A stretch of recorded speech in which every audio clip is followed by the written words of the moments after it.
gawa ng langit at lupa,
Parish Choir will lead us in the singing of the Philippine National Anthem, and thereafter the group will also render a song entitled Pilipinas Kung Mahal.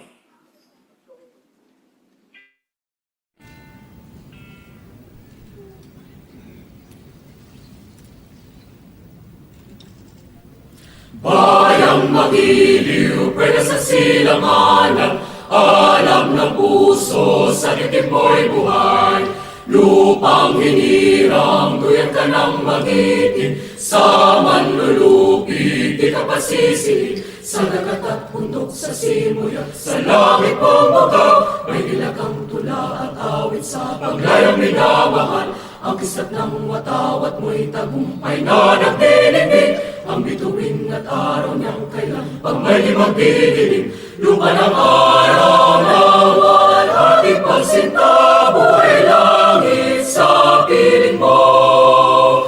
Ang hindi kaya na pa, may mga api ang mamatay ng dahil sa'yo.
kwintas ng perlas.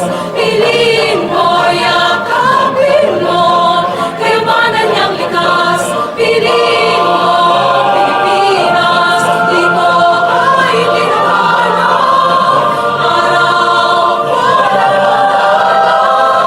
Ganap na magdidilig, kailan mo'y di matitigil.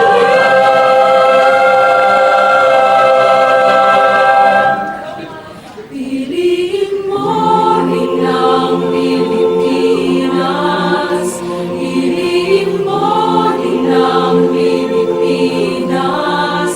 Piliin mo rin ang Pilipinas.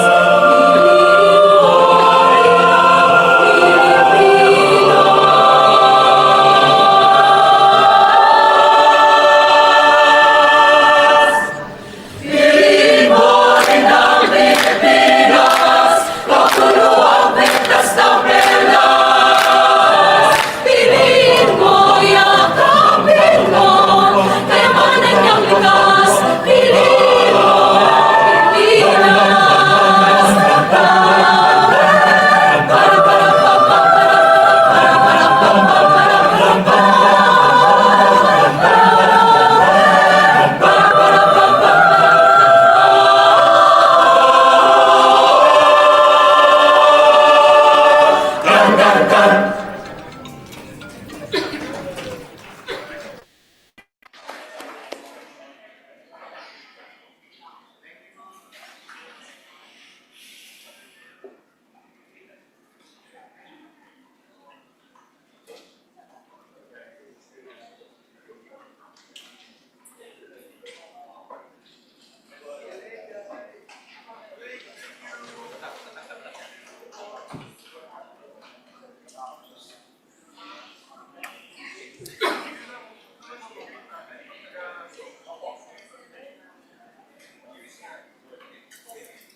The Secretary will please call the roll.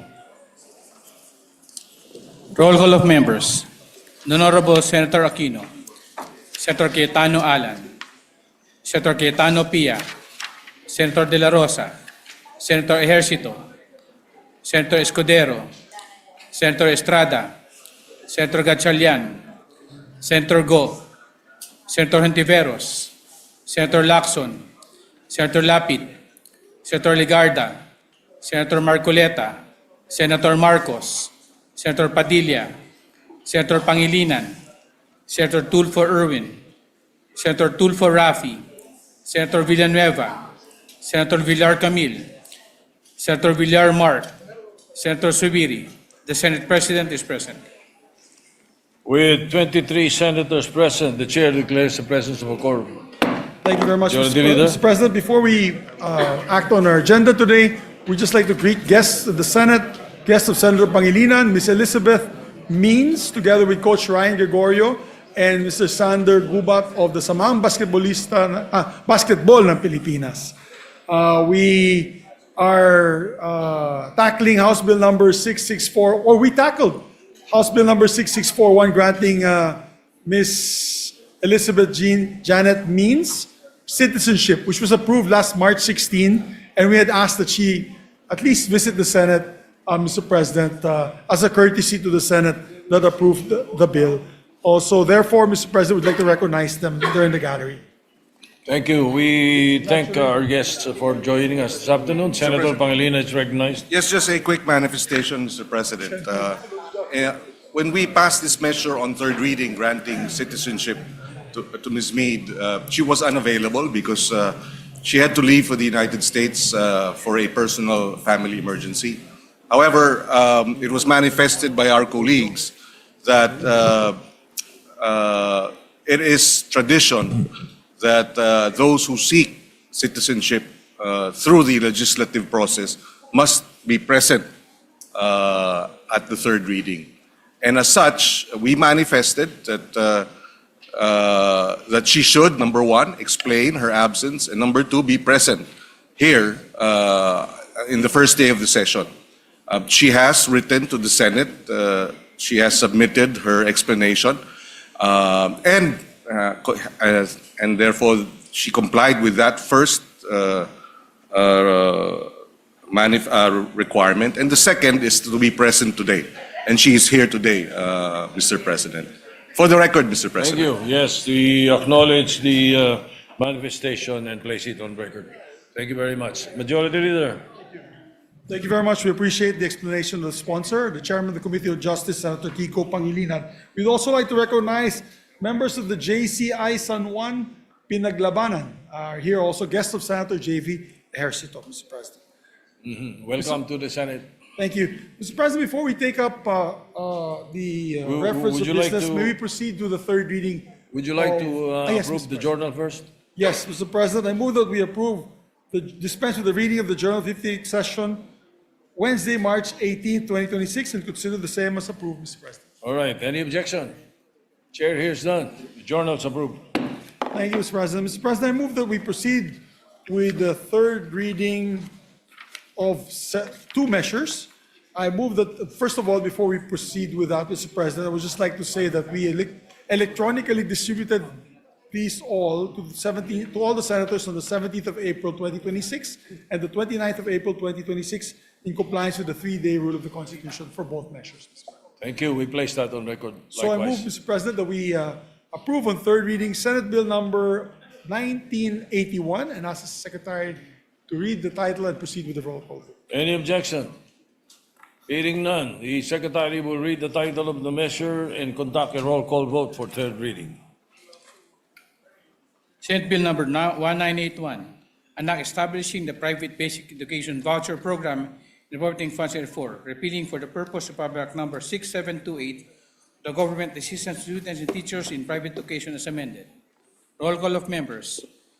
Senator Aquino, Sir Cayetano Alan, Senator Cayetano Pia, Senator De La Rosa, Senator Ejercito, Senator Escudero, Senator Estrada, Senator Gatchalian, Senator Go, Senator Hontiveros, Senator Lacson, Senator Lapid, Senator Ligarda, Senator Marcoleta, Senator Marcos, Senator Padilla, Senator Pangilinan, Senator Tulfo Erwin, Senator Tulfo Rafi, Senator Villanueva, Senator Villar Camil, Senator Villar Mark, Senator Subiri, Senate President Soto III. With 22 affirmative votes, no negative votes, no abstention, Senate Bill 1981 is approved on third reading. Thank you very much, Mr. President. Just let our colleagues know, this is the act establishing the private basic education voucher program. So, to help our students in tertiary education. Mr. President, I move that we approve as well on second reading. This is a very timely and sought after LEDAC measure, Mr. President. This is a LEDAC measure. This is the freedom of information that the good senator from Bicol and our adopted son in Mindanao, Senator Robin Hood Padilla, had passed at second reading. I move that we approve on third reading, Mr. President, Senate Bill number 1432. So, Any objection? Hearing none, the Secretary will read the title of the measure and conduct a roll call vote for third reading. Senate Bill number 1432, an act implementing the people's right to information and the constitutional policies of full public disclosure and honesty in the public service and for other purposes. Roll call of members. Senator Aquino, Senator Cayetano Alan, Senator Cayetano Pia, Senator De La Rosa, Senator Ejercito, Senator Escudero, Senator Estrada, Senator Gatchalian, Senator Go, Senator Hontiveros, Senator Lacson, Senator Lapid, Senator Ligarda, Senator Marcoleta, Senator Marcos, Senator Padilla, Senator Pangilinan, Senator Tulfo Erwin, Senator Tulfo Rafi, Senator Villanueva, Senator Villar Camil, Senator Villar Mark, Senator Subiri, Senate President Soto III. With 22 affirmative votes, no negative votes, no abstention, Senate Bill 1432 is approved on third reading. thank you very much, Mr. President. Congratulations to all the authors and sponsors. Mr. President, I move that we proceed with the reference of business. Secretary will proceed with the Mr. reference of business. Indulgence, Mr. President, of our... We recognize us, Senator. may I- Senator Joel Villanueva is recognized. Yes, Mr. President, may I just be allowed to insert into the records my explanation of vote, Mr. President, especially on the Freedom of Information Act that we have been espousing for quite a long time. And again, we congratulate this institution for working very fast, especially our chairperson, Senator Robin Hood Padilla. Thank you, Mr. President. Thank you. All right, it's placed on record. Senator Robin Padilla is recognized. Maraming salamat po, Ginoong Pangulo at sa ating pinunong mayorya. Bilang tagapangulo po ng Committee on Public Information and Mass Media at sponsor po ng panukalang ito, ako po ay buong paninindigang bumoto ng yes sa Senate Bill number 1432 at muli po akong nagpapasalamat sa amin pong idol, Senator Joel Villanueva, na sa matagal na panahon siya po ay nakipaglaban sa bill na ito doon pa lamang po sa malaking kapulungan. At siyempre po, tayo po'y nagpapasalamat kay Senator Mig Subiri at siya po talaga ang gumawa ng lahat upang ito po ay umusad. At ako rin po'y nagpapasalamat sa atin pong Ginoong Pangulo, Senator Vicente Soto III. Maraming salamat po sa inyo. At siyempre po, kay Senador Kiko Pangilinan, Senador J.B. Ejercito, Senador Jinggoy Estrada, Senador Erwin Tulfo, Senador Rafi Tulfo, at Senador Bongo, Senador Mark Villar, Senadora Loren Ligarda, at kay Senadora Risa Hontiveros sa kanilang mga suporta at tulong upang mapabuti ang ating panukala. Mga mahal kong kasama, ito po ang pangalawang pagkakataon na ito po ay umusad dito sa ating kapulungan. Ang una pong pagkakataon ay noong panahon po ni Senator Grace po. At ito po ay hinangaan ng maraming tao sapagkat ito po ay umusad dito sa Senado. Ngunit nakalulungkot po na hindi po ito umusad sa malaking kapulungan, diyan po sa Kamara. Kaya tayo po ngayon ay humihingi ng pansin, humihingi ng tulong, humihingi ng pakikiisa ng Kamara upang ito po ay pumasa na. Isang bagay po ito na hinihingi ng ating mga kababayan, ang magkaroon po sila ng access, magkaroon po sila ng pagkakataon na makita ang mga bagay na dapat ay nakikita nila, lalo na kapag may kinalaman sa gobyerno. Dahil yan po ang sinasabi ng ating konstitusyon. Yan po ay nasa Article 3, Section 7. The right of the people to information on matters of public concern shall be recognized. Access to official records and to documents and papers pertaining to official acts, transactions, or decisions, as well as to government research data used as basis for policy development, shall be afforded the citizen, subject to such limitations as may be provided by law. Kaya muli po, Ginoong Pangulo, ako po'y humihingi ng tulong sa inyo upang pong masabihan ang ating mga kasama sa Kamara na suportahan po ang panukala na ito. Maraming salamat po. Majority Leader. Thank you, Mr. President. We'd like to now proceed to the prior motion, which is the reference of business. The reference of business, the Secretary will proceed. Bills on first reading. Senate Bill number 1993, an act establishing National Strategic Fuel Reserve and the targeted fuel relief program and providing funds therefore by Senator Escudero. Referred to the Committees on Energy and Finance. 1994, an act protecting private citizens' rights to express their political beliefs and preferences within the sanctity and safety of their homes and private properties, ensuring that the right of private individuals to free speech and expressions is not abridged, amending the purpose of paragraph number 9006, otherwise known as the Fair Election Act by Senator Lapid. Referred to the Committee on Electoral Reforms. 1995, and are providing for a system of earlier voting for qualified senior citizens and persons with disabilities of the Philippines, operating Funds 4 for the purposes by Senator Lapid. To the Committees on Electoral Reforms, Social Justice, and Finance. 1996, an act promoting exclusive education, entrepreneurship, and employment for sustainable development among 4Ps adult beneficiaries, made for the purpose of public number 11310, otherwise known as a Pantawid Pamiling Pilong Program by Senator Lapid. To the Committees on Social Justice and Economic Affairs. 1997, an act expanding the benefits of science and technology scholarship grantees of culture, geology, and meteorology programs, amended for the purposes, Republic Act number 7687, otherwise known as the Science and Technology Scholarship of 1994 by Senator Lapid. To the Committees on Science and Technology and Finance. 1998, an act establishing a credit assistance program for overseas Filipino workers by Senator Lapid. To the Committees on Migrant Workers and Finance.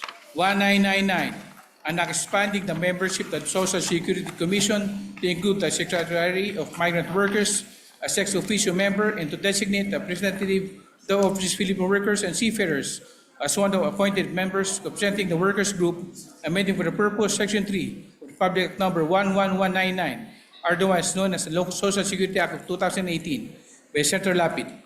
To the Committees on Government Corporations and Migrant Workers.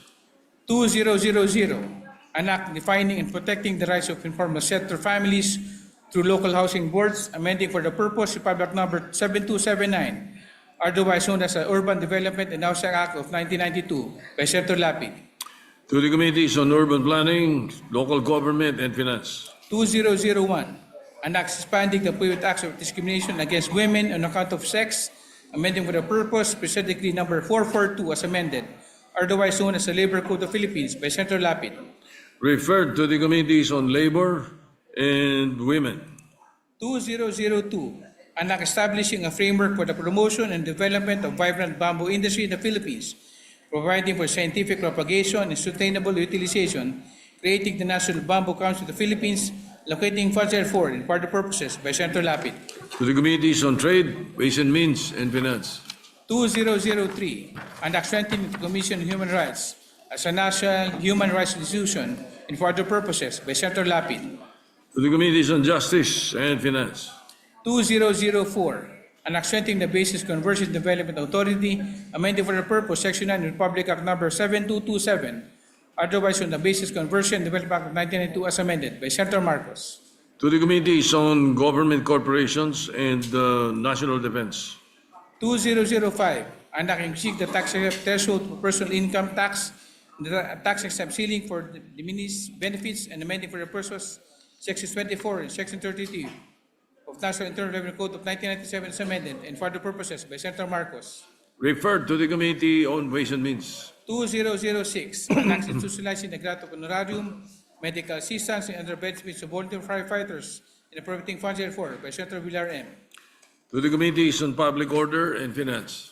2007, an act requiring the mandatory unbundling and disclosure of petroleum prices, amending for the purpose Republic Act number 8479, otherwise known as the Downstream Oil Industry Deregulation Act of 1998, and for the purposes by Senator Marcos. To the Committees on Energy and Ways and Means. 2008, an act creating a special geographic area in the Bangsamoro Autonomous Region in Muslim Mindanao to be known as the Moro Province, appropriating funds for and for the purposes by Senator Padilla. Referred to the Committee on Rules.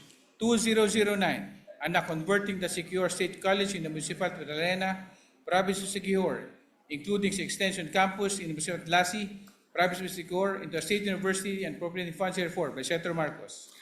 To the Committees on Higher Education, Ways and Means, and Finance. 2010, an act creating the Philippine Rice Development Authority, defining its powers and functions, providing funds for and for other purposes by Senator Marcos. To the Committees on Environment and Finance. 2011, an act amending Public number 7581 as amended, otherwise known as the Price Act and for other purposes by Senator Aquino. Referred to the Committee on Trade. 2012, an act providing alternative modes of voting for persons in vulnerable situations to exercise the right of suffrage, amended with the purpose Republic number 10366, providing for and for the purposes by Senator Ejercito. To the Committees on Electoral Reforms, Social Justice, and Finance. 2013, an act providing all barangay officials, including barangay tanods, members of Lupong Tagmamapayapa, barangay health workers, and barangay daycare workers, a lump sum retirement pay equivalent to 1 year honorarium, amending for the purpose Section 393 of Republic Act Number 7160 as amended, otherwise known as the Local Government Code of 1991 by Senator Ejercito. Referred to the Committee on Local Government. 2014, an act making the position of tourism officer mandatory in the municipal, city, and provincial levels, amending for the purpose of Paragraph Number 7160, otherwise known as the Local Government Code 1991 by Senator Ejercito. To the Committees on Local Government and Tourism. 2015, an act standardizing the retirement benefits of justices, judges, and judiciary officials, judicial rank, salary, and privileges, and providing on therefore, amending for the purpose Republic Number 910 as amended by Senator Ejercito. To the Committees on Justice, Civil Service, and Finance. 2016, an act establishing a ban on the presentation of solid waste, providing penalties and for other purposes by Senator Ejercito. To the Committees on Environment, Trade, and Finance. 2017, an act providing for free freight services in the transportation of relief goods to calamity-stricken areas by Senator Ejercito. To the Committees on Public Services and Ways and Means. 2018, an act creating the Magna Carta for public transportation drivers, promoting for their rights, welfare, and social protection and for other purposes by Senator Ejercito. To the Committees on Public Services, Labor, and Finance. 2019, an act allowing the use of digital copy of identity cards in government transactions by Senator Ejercito. To the Committees on Science and Technology and Finance. 2020, an act recognizing the existence of national emergency arising from 2026 global oil crisis and adopting a national policy for a whole-of-government response to ensure energy security, food stability, and economic resilience, and authorizing the President for a limited period and subject to restrictions to exercise necessary and proper emergency powers and providing for certain measures and institutional mechanism that shall continue beyond the emergency and for other purposes by Senator Legarda. To the Committees on Finance, Energy, and Ways and Means. 2021, an act asserting the social function of land by mandating the utilization of idle and developed lands for food production, aligning national agencies and district representatives for emergency food security and providing total tax exemptions by Senator Padilla. To the Committees on Agriculture, Ways and Means, and Finance. 2022, an act granting temporary value-added tax exemption on basic commodities and reducing excise tax on petroleum products by 50% for a period of 3 months during a declared national emergency or state of calamity and for other purposes by Senator Marcos. To the Committees on Ways and Means and Energy. 2023, an act amending sections 9, 10, 12, and 15, and 16 of Republic Act Number 10586, otherwise as Anti-Drug and Drug Driving Act of 2013 by Senator Tulfo R. To the Committees on Public Order and Public Services. 2024, an act expanding derivative Filipino citizenship and providing for the acquisition of Filipino citizenship by the children of former natural-born Filipino citizens by Senator Marcos. To the Committees on Justice and Constitutional Amendments. 2025, an act amending Section 4, Republic Number 9225, otherwise known as the Citizenship Retention and Acquisition Act of 2003 and for other purposes by Senator Marcos. Referred to the Committee on Justice. There is additional reference. 12 pages. Majority Leader, would you like to continue with the? You would like to continue with the reference of business. All right. The Secretary will drink water and continue with the additional reference of business. Or would you like Attorney Mabic to Okay lang, sir. help you? Go ahead. Additional reference of business. Messages of the President of the Philippines. Letter of His Excellency President Ferdinand R. Marcos Jr., dated 23 March 2026, submitting for the Senate's consideration and concurrence the agreement between the Government of the Republic of the Philippines and the Government of Canada concerning the status of visiting forces of each state in the territory of other state, which was signed 02 November 2025 in Makati, Philippines. Referred to the Committee on Foreign Relations. Letter of His Excellency President Ferdinand R. Marcos Jr., dated 13 April 2026, submitting for the Senate's consideration and concurrence the ASEAN Treaty on Extradition, which was signed on 14 November 2025 in Manila, Philippines. To the Committee on Foreign Relations. Letter of His Excellency, President R. Marcos Jr., dated 13 April 2026, submitting for the Senate's consideration and concurrence the agreement between the Government of the Republic of the Philippines and the Government of New Zealand on the status of visiting forces, which was signed on 30 April 2025 in Manila, Philippines. To the Committee on Foreign Relations. Messages from the House of Representatives. Letter from the House of Representatives informing that the Senate that on 18 March 2026 designated Representatives Romulo, Asidre, Cruz, Roman III, and Tino as conferees to the Bicameral Conference Committee on the Screen Provision of House Bill number 4745 titled An Act Institutionalizing the Public Basic Education Schools in Geographically Isolated and Disadvantaged and Conflict-Affected Areas, providing access roads leading to last mile schools and appropriating funds therefore, and Senate Bill number 1937 titled An Act Institutionalizing Support for Public Basic Education Schools in Geographically Isolated and Disadvantaged Areas and appropriating funds therefore. To the Committee on Rules. Letter from the House of Representatives informing the Senate that on 18 March 2026, the designated Representative Romulo, Gatchalian, Fresnedi, Veloso Tuason, and Co. as conferees to the Bicameral Conference Committee on the Second Previous House Bill number 5939 titled An Act Allowing the Department of Education the flexibility to determine the pedagogical approaches to be implemented in the basic education curriculum, amending for the purpose Section 5 of Republic number 10533 or the Enhanced Basic Education Act 2013, and Senate Bill number 1899 titled An Act Allowing the Department of Education the flexibility to determine the pedagogical approaches to be implemented in the basic education curriculum, amending for the purpose Section 5 of Republic number 10533 or the Enhanced Basic Education Act of 2013. Referred to the Committee on Rules. Letter from the House of Representatives informing the Senate on 18 March 2026 it adopted Senate Bill number 1982 as amended to House Bill number 8418 titled An Act Authorizing the President of the Philippines to suspend or reduce the excise taxes on food products during national or global economic emergencies, amending for the purpose the National Internal Revenue Code of 1997 as amended.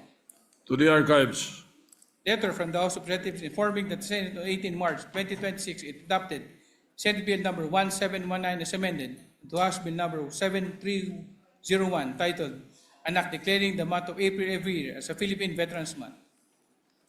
To the Archives. Bills on first reading. Senate Bill number 2026 titled An Act Establishing the Emergency Oil Price Stabilization Fund, repealing for the purpose Republic number 8479, otherwise known as the Downstream Oil Industry Deregulation Act of 1998, in appropriating funds therefore by Senator Padilla. To the Committees on Energy and Finance. 2027, An Act Establishing a National Program for Urban Farming to address food security, poverty, and sustainability in urban areas and for other purposes by Senator Tulfo E.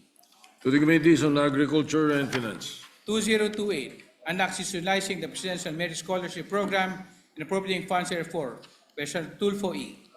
To the Committees on Higher Education and Finance. 2029, An Act Establishing a comprehensive, integrated, and sustainable integration program for overseas Filipino workers by Senator Tulfo E. To the Committees on Migrant Workers and Finance. 2030, An Act amending Act number 4103 as amended, otherwise known as Intermediate Sentence Law, and for other purposes by Senator Padilla. To the Committee on Justice. 2031, an act promoting the development, modernization, and population of inland and coastal water transportation in the Philippines, including eco-friendly ferry services and for other purposes by Senator Padilla. To the Committees on Public Services, Ways and Means and Finance. 2032, an act providing relief and recovery interventions to low-income farmers, earners, minimum wage earners, self-earning individuals, and micro, small, and medium enterprises amid the national energy emergency by Senator Villar M. To the Committees on Finance and Trade. 2033, an act providing for fuel crisis immediate relief and response measures by Senator Go. To the Committees on Finance and Trade. 2034, an act banning the importation, manufacture, marketing, offering for sale, distribution, and use of disposable vapes, providing penalties therefore and for other purposes by Senator Cayetano P. To the Committees on Health and Trade. 2035, an act exempting qualified Indian Filipinos from payment of professional examination fees and for other purposes by Senator Tulfo E. To the Committees on Social Justice and Civil Service. 2036, an act promoting active mobility through the establishment of safe pathways network, and development of walkable, bikeable, and streetable communities and for other purposes by Senator Tulfo E. To the Committees on Sustainable Development Goals, Public Services, and Finance. 2037, an act mandating and institutionalizing rollover data allocation scheme and providing penalties therefor by Senator Tulfo E. Referred to the Committee on Public Services. 2038, an act declaring a one-time amnesty on all unpaid internal revenue taxes imposed by the national government for taxable year 2024 and prior years by Senator Tulfo E. Referred to the Committee on Ways and Means. 2039, an act providing for automatic refund for internet and telecommunication services, outage and disruptions, and providing penalties for by Senator Tulfo E. Referred to the Committee on Public Services. 2040, an act establishing the Philippine Strategic Petroleum Reserve, providing funds for and for other purposes by Senator Tulfo E. To the Committees on Energy and Finance. 2041, an act institutionalizing a national telemedicine system in the Philippines by Senator Tulfo E. To the Committees on Health and Finance. 2042, an act mandating the automatic registration for military instruction of all citizens between the ages of 18 and 25 years, amending for this purpose Republic Number 7077, otherwise known as the Citizen Armed Forces of Philippines Service Act by Senator Padilla. Referred to the Committee on National Defense and Security. 2043, an act temporarily suspending or reducing the imposition of value-added tax on petroleum products, amending for the purpose of the National Internal Revenue Code of 1997 as amended, and for Referred other to purposes committee. by Senator Legarda. To the Committee on Ways and Means. Resolutions. Resolution number 351. Resolution directing the appropriate Senate committees to conduct an inquiry into legislation on the need to review and amend Republic Number 8479, otherwise known as the Downstream Oil Industry Regulation Act of 1998, to empower the government to regulate oil prices in light of recent global oil price shocks brought about by escalating United States-Israel-Iran conflict within the view of strengthening energy security, enhancing price transparency, and protecting Filipino consumers by Senator Padilla. To the Committees on Energy and Trade. 352, resolution urging the Executive Department to exercise the period of clemency during the holy month of Ramadan in the spirit of compassion, mercy, and national unity by Senator Padilla.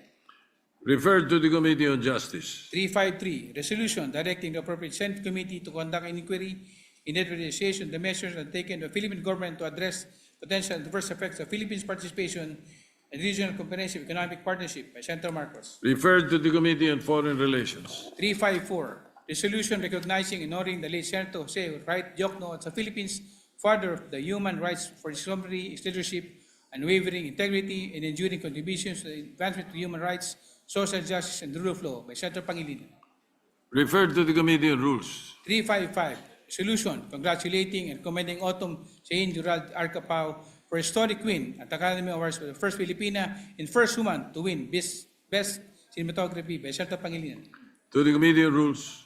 356, resolution congratulating and commending Filipino gymnast Eldro Yulo for winning the gold medal in men's floor exercise at the Federación Internacional de Artistic Gymnastics World Cup Series at Antalya, Turkey. To the By Committee Senator on Labi. Rules.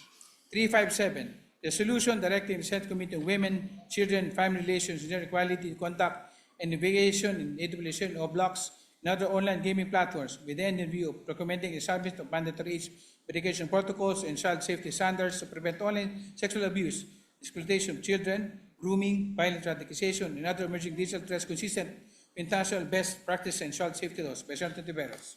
Referred to the Committee on Women. 358, resolution strongly urging President Ferdinand R. Marcos Jr. to initiate bilateral talks with the People's Republic of China and Malaysia for purposes of cooperation in oil and gas exploration and development by Senator Padilla. To the Committees on Foreign Relations and Energy.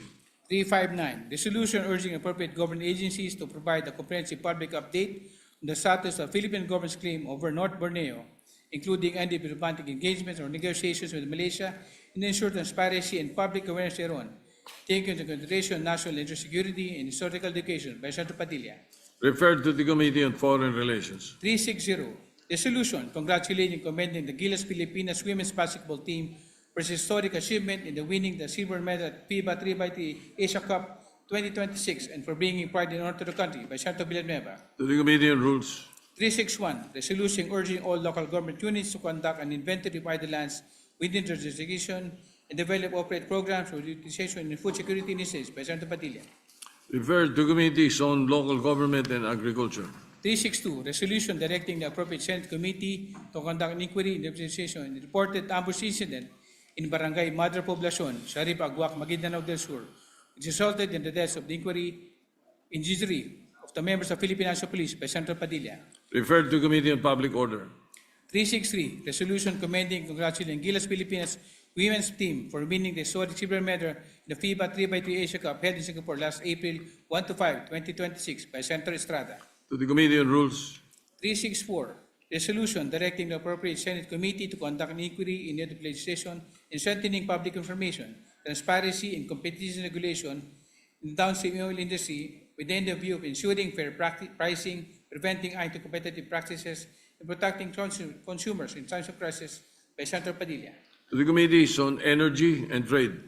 365, resolution congratulating and commending Patrick Gerald Lee for winning the bronze medal in the men's C5 Scuds race at the Asian Cycling Confederation Track and Para-Track Cycling Championships by Senator Villanueva. To the Committee on Rules. 366, resolution urging the government-owned and controlled corporations engaged in lending, particularly the Social Security System, Home Development Mutual Fund, National Home Mortgage Finance Corporation, Social Housing Finance Corporation, Development Bank of the Philippines, Land Bank of the Philippines, and other similar entities to provide loan moratoriums, grace periods, penalty condonation, and other relief measures to ease the burden of borrowers and members amid the existing national energy emergency by Senator Villar M. To the Committee on Government Corporations. 367, resolution congratulating and commending Filipino pole vaulter Ernest John of Vienna for winning the gold medal at the 12th Asian Indoor Athletics Championships, cementing his legacy as the only pole vaulter to hold all major Asian titles simultaneously by Senator Cayetano. To the Committee on Rules. Committee report. Committee report number 56, submitted jointly with the Committees on Local Government and Environment, Natural Resources, and Climate Change regarding privilege of Senator Irwin T. Tulfo, entitled Alleged LGU Bypass in Dupax del Norte Mining, together with the emancipation of Senators Ontiveros, Padilla, and Legarda, dated February 2, 2026, recommending for adoption of the report and its implementation by Senator Estrada. To the calendar for ordinary business. Majority Leader.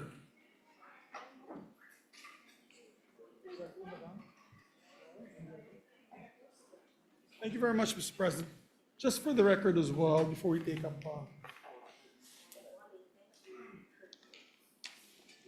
other matters on the agenda, for Senate Bill number 1511, Protection Against Hospital Detention, Senator Pia Cayetano will no longer interpolate and just introduce amendments. And we thank Senator Pia Cayetano for that. And so we'll close the bit of interpolation in a bit, Mr. President. But with that, I move that we take up Senate Bill number 1894 under Committee Report number 31. I so move, Mr. President. Any objection? Hearing none, consideration of 1894 is in order. This is, we are in the period of amendments, Mr. President. The sponsor, Senator Lauren Legarda, I believe, is ready for her amendments for the measure. I may we recognize her for that period of amendments. All right, Senator Lauren Legarda is recognized for the amendments to be proposed, and the copy that we will be using is the clean copy as of the 18th of March, 2026. Yes, All right. thank you, Mr. President. You may proceed. Thank you. On page 12, line 28, replace the word create with determine the additional.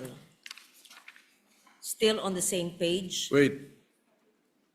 Page 12, line 28. replace the word create with the term determine the additional. And you would like to continue before we approve that? Yes, and still on the same page, Go ahead. line 32, replace the period with a comma, delete the phrase recruitment, selection, and appointment to such positions shall be subject to, up to page 13, line 2, and in lieu thereof, insert the phrase in accordance with DBM and applicable. Therefore, the amended provision shall read as follows. The CHED and TESDA, as implementing agencies under this Act, shall determine the additional plantilla positions as may be necessary to ensure the effective administration and implementation of the programs herein established in accordance with DBM and applicable civil service laws, rules, and regulations. Close parenthesis, period. I submit, Mr. President.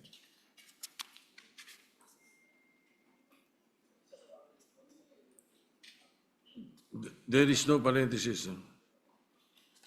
After regulations, period. Period. All right, any objection?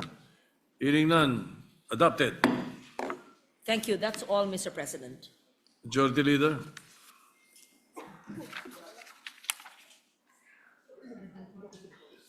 Take a break. That's it, Madam? Okay, thank you very much, Mr. President. There are no further amendments on the measure. Move to close the period of amendments.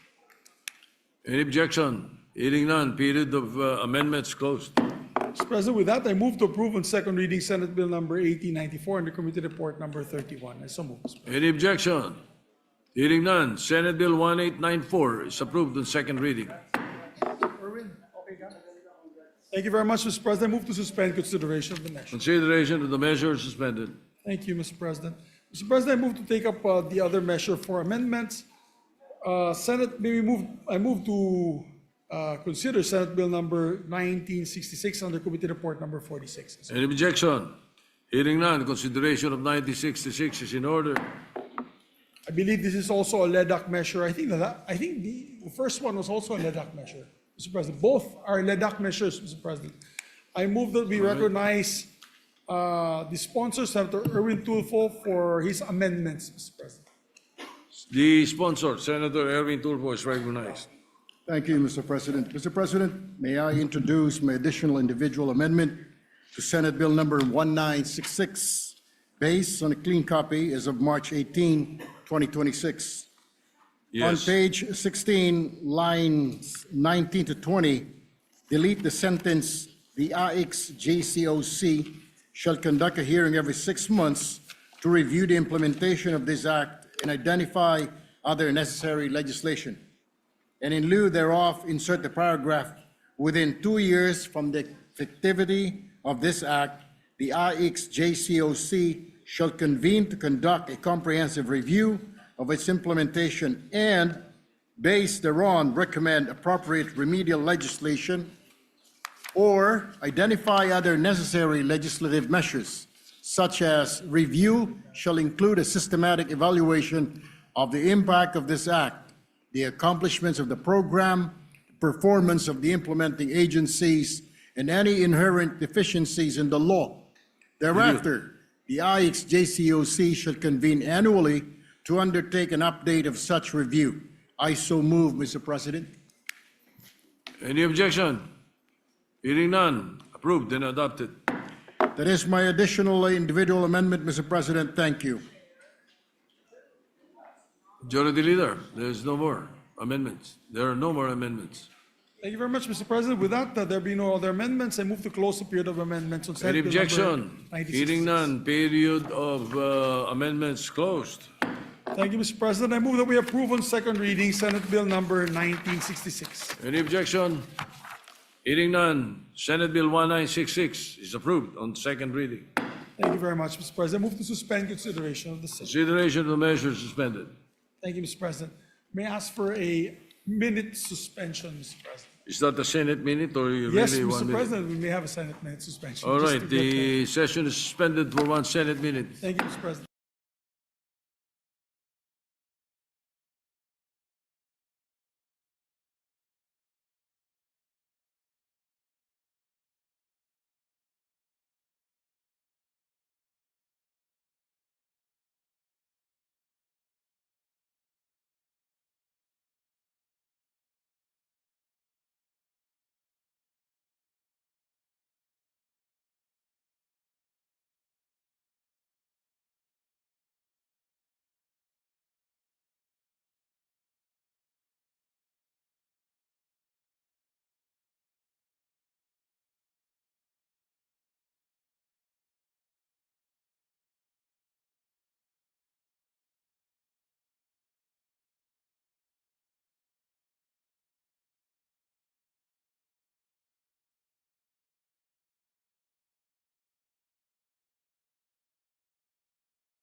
Thank you very much, Mr. President. Mr. President, I move that we take up Senate Bill number 1511. I so move, Mr. President. This is Any the- objection? Thank you. Hearing none, Senate Bill 1511's consideration is in order. This is the protection against hospital detention. We just like to close, since there are no longer any members who wish to interpolate the measure. I move that we close the period of interpolations. Yes, the parliamentary status was in the period of interpellation, That's and correct, therefore the motion now is to close. Any objection? Hearing none. Period of interpellation is closed. Thank you, Mr. President. And we'll just await, we'll suspend consideration of the measure while we're waiting for the amendments from the sponsor, Mr. President. All right, consideration of the measure is suspended. Thank you, Mr. President. Mr. President, I move that we recognize our distinguished colleague from Davao and Isabela and the Republic of the Philippines, Senator Raffy Tulfo, to avail of the privilege hour. Senator Raffy Tulfo is recognized. Thank you, Mr. President. Distinguished colleagues, today I would like to call everyone's attention again on matters of law enforcement. I may sound like a broken record, but as long as nangyayari ang mga ganitong bagay, hindi po ako mapapagod sa pagkalampag sa ating mga kinaukulan. Last Friday, lumapit sa aking programa si Muhammad Alfad na taga-barangay Sinunok, Zamboanga City. Humihingi po siya ng hustisya dahil sa namatay ang kanyang ama na si Jerry Alfad, ang kanyang kapatid na 12 taon na si Salam Alfad, at kanyang pinsan na si Reynan Alfad. At nasa hospital naman ang dalawang kamag-anak dahil sa isang operation ng AFP at PNP kung saan isang Saddam Siddiq ay ang subject ng isang warrant. I invite you to please watch this short video. Natutulog na po yung papa ko, yung kapatid ko, yung mama ko, pati yung dalawang sisters ko, at saka yung pinsan ko. Bigla po may putok na narinig. Ang sabi po ng mga pumasok, ma'am, sa loob, dapa daw po, dapa, labas. Yung pinsan ko po natamaan. Madami po sila, ma'am. Mga 20 ganyan yung labas-pasok po. Nilagyan ako ng firewire, ma'am, sa kamay ko. And then after ilang minutes, ma'am, nagpaputok sila ulit ng 3 times. Pagtingin ko ganyan, ma'am, may pulis na doon sa labas. Tapos nakita ko na yung pinsan ko, ma'am, nakahandusay na po, wala ng buhay. Tapos yung papa ko din po. Muhammad, sino daw yung hinahanap nila? Yung sinasabi nila kasi, ma'am, yung si Saddam Siddiq, yung ano daw, parang MNLF na Abu Sayyaf.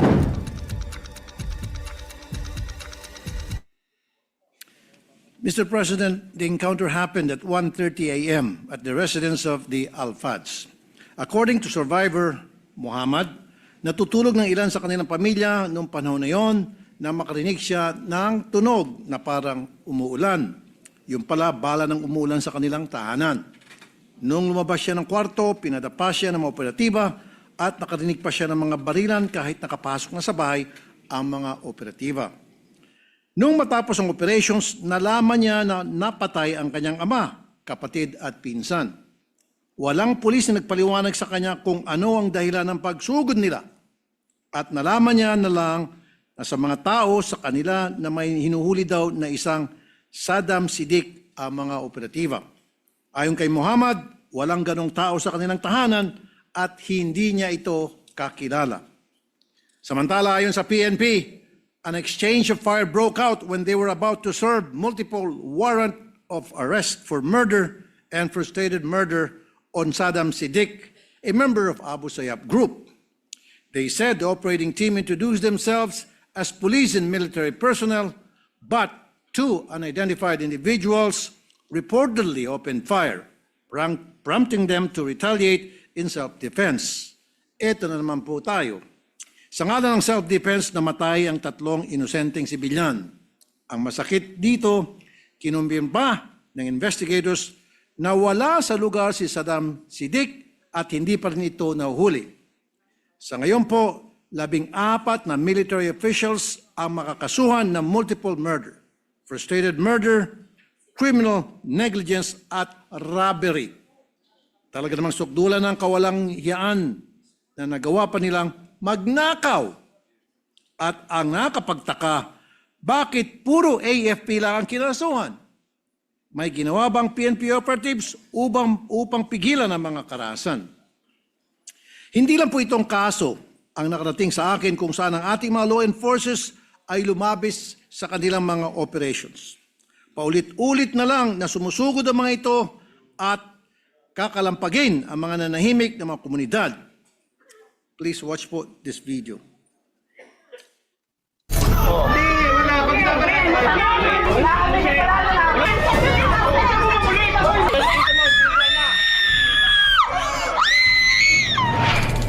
Bigla daw pong may nang-raid daw po. Pero tapos na po yung sabong nung araw po na yon. Nagulat na lang po kami.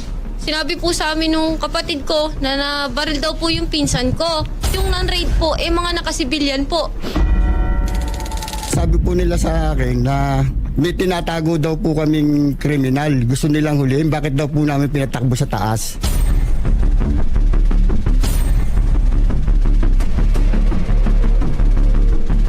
Mr. President, there are 5 issues that I would like to raise with regard to our law enforcers. First, the lack of planning. All the victims of mistaken identity and all the collateral damages during law enforcement operations are victims of lack of planning. Dito po sa nangyari sa mga alfad, sabi ng mga operatiba, minaman-manan nila itong si Sidik at napag-alaman nila na nandoon daw ito sa lugar nila alfad. Pero kung alam nila yon, alam din sana nila na may ibang tao doon. At dahil 1:30 a.m., alam din sana nila na iba ang kaba ng mga tao kapag may susugod sa bahay nila na madaling araw. Baka kaya may nangyaring barilan. The time and surrounding circumstances should have been taken into consideration. Who are the people present during the operations? Is it a dense community where people could be affected by the operations? They should also protect the community. Hindi yung gagawin ng lahat basta matugis lang itong isang tao. Hindi yung baril na lang ng baril. This is what happened in Navotas when the 17-year-old Jimboy Baltasar was gunned down by police operatives using high-powered arms. At dito pumapasok ang pangalawang issue, the use of excessive force. A few months ago, I encountered another case where the police did not follow the rules of engagement. I invite you to please watch the video.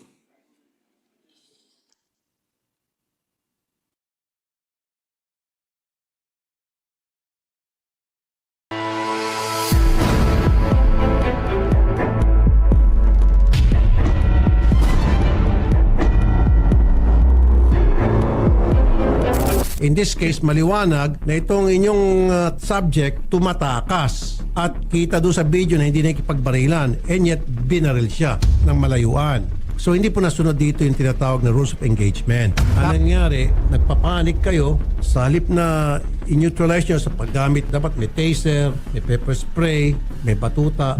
Yung baril, last recourse yun. Ang nangyari kasi sa ating kapulisan, kunting mali lang, medyo papalag na yung suspect, binabaril na.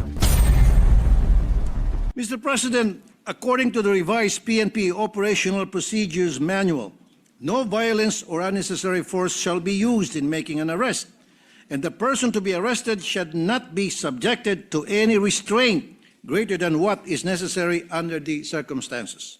And that is why it is mandated that police officers should carry accessories appropriate to the police operation being performed, including but not limited to ballistic vest, handcuff, whistle, baton, truncheon, pepper spray, tasers, and nightstick to be used in a non-armed confrontation with a violent, uncooperative, and unruly offender.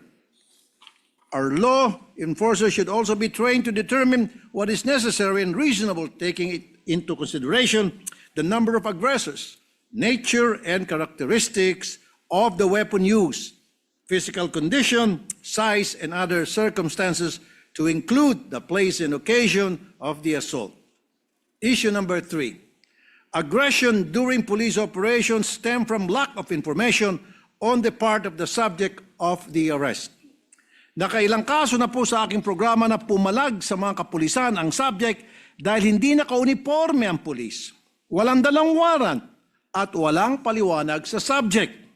Kaya naman, pumapalag ang mga tao dahil hindi nila alam kung sino ang sumusugod sa kanilang tahanan at kung bakit at kung ano na po ang nangyayari. Tapos, kunting palaglang, barilan na agad. And that is why we push for the passing of the bill on body-worn camera for law enforcers. Salamat kay Senator J.V. Ejercito at sa Committee on Public Order at pagpursige din niyang ipinasa ito ngayong Kongreso. Another problem that I have encountered is the data system ng PNP kasama ng e-warrant system.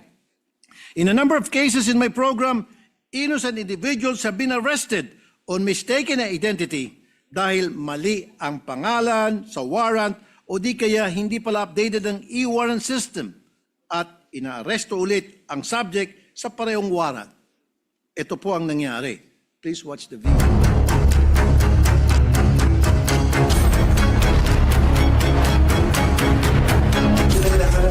Si Kuya Tutoy daw po. Wala po, hindi ito napunta. Yung pong warrant po yun, matagal na po yun. Nangulong na nga po ako dyan, 4 na buwan po. So, ibig sabihin, yung mga pulis, walang kopya nito.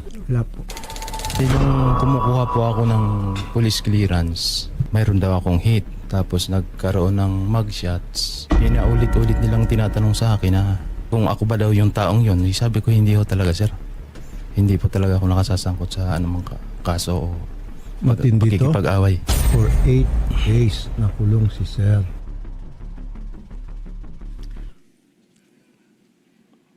Ang huling issue ko po ay ang pagpapatibay ng konsepto ng command responsibility. Sa mga ganitong klaseng insidente, ang kadalasan na napaparusahan ay ang mga mabababang opisyal na sumunod lamang sa utos ng mga superior nila. Pero Mr. President, in all planned police operations, the team leader of the operating team is required to secure a pre-operation clearance prior to the conduct of operation. This clearance must be approved by the chief, commander, or head of the office or unit and must be submitted at the operation section for record purposes. And when it comes to PNP-AFP joint operations, the PNP shall take the lead role in the conduct of sustained law enforcement operations against terrorist groups and other threats to national security, including the service of warrants of arrest. PNP pa rin dapat ang lead role. Pero bakit dito sa kaso ng Alfad, puro AFP lang ang kinasuhan? Dahil ba PNP ang nag-imbestiga? Di ba dapat command responsibility? If the leaders are not held accountable, we cannot expect real change to happen in our law enforcement agencies. Mr. President, laws are created to provide peace and order in a society. And we create law enforcement agencies such as our PNP, as well as the AFP, for national security purposes and to ensure that these laws are obeyed. But what happens when these law enforcers create fear and not sense of peace? I think there's something wrong. And we have to do something. If not, we consider ourselves as accomplices. Thank you, Mr. President. My dear colleagues, good afternoon to all.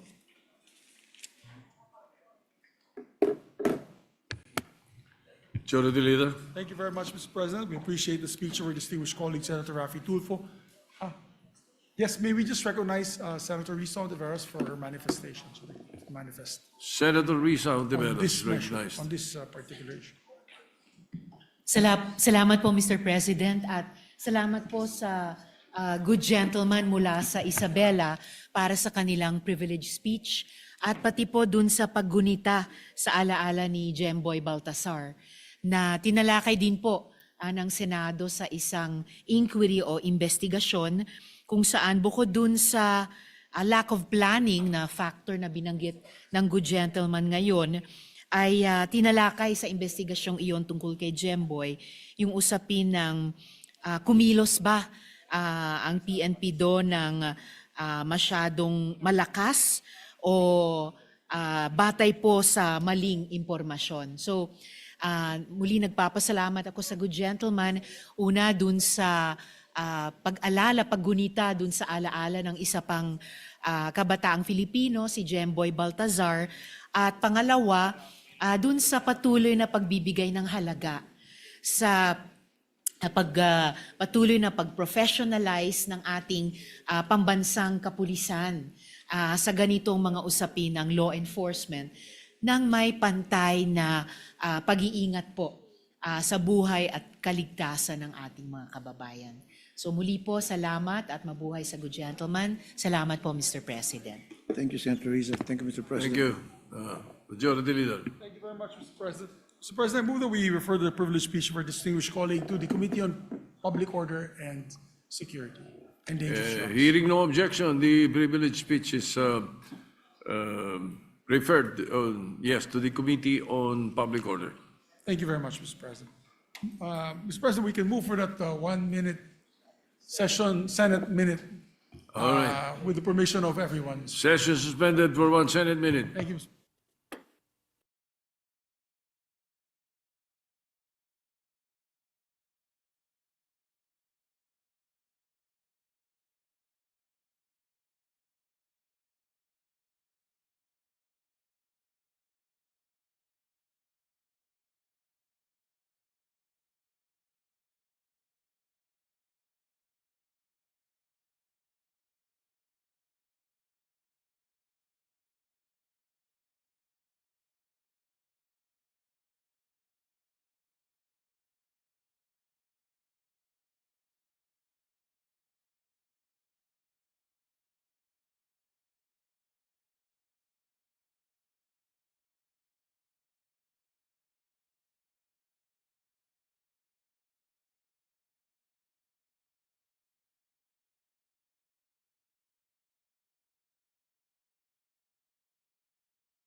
recognize our distinguished colleague from the province of Tarlac and Pampanga, rather than Senator Rodante Marcoleta, to avail of the privilege hour. Mr. President. Senator Dante Marcoleta is recognized.